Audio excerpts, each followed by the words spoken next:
sono Marco, oggi per vacanzesiciliane.net spieghiamo il gioco della briscola. Mazzo di carte siciliane, 40 carte. Lo scopo del gioco è fare il gioco della briscola. Il punteggio massimo è 120. 120 punti. Vediamo singolarmente quanti punti vale ogni carta. La più alta è l'asso, vale 11 punti. Segue il 3, vale 10 punti.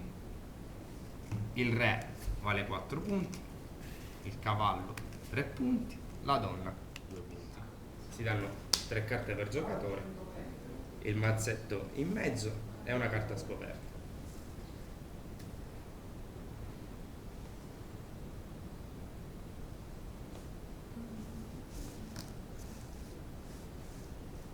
Questa è un liscio o una scartina, una carta che non ha alcun valore. La briscola è a coppe, quindi è il seme che comanda, ma per fare punteggio dobbiamo cercare di conservare più briscole possibili. Quindi daremo un altro liscio. Chi prende di mano prende la carta dal mazzo. Questa invece è il 3, vale 10 punti e quindi è una carta importante. E possiamo prenderci questi 10 punti con la briscola più piccola, il 2 di coppe.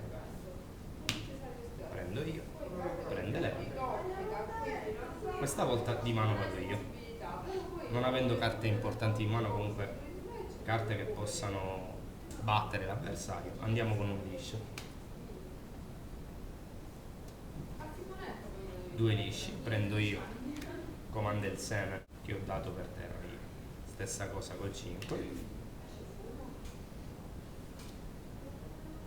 Lei ha buttato una carta importante, ma siccome non essendoci briscole per terra, comanda il seme della carta battuta per prima. Quindi in questo caso, se non c'è nessuna carta a coppe, la briscola, quindi il seme vincente, è mazze. Lei ha buttato spade, il 9 di spade o il cavallo di spade vale 3 punti.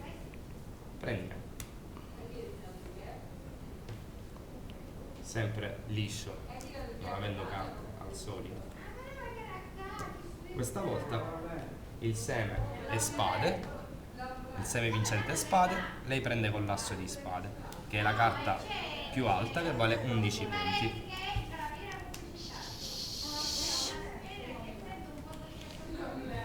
Andiamo con un liscio. Ha buttato coppe. Io sono messo bene a carte, ho tutte carte con punteggi alti, quindi devo decidere: o regalo 10 punti all'avversario, ricordiamo che il 3 vale 10 punti, oppure prendo col re di coppe, vale 4 punti. Tocca sempre a me. Rischiamo.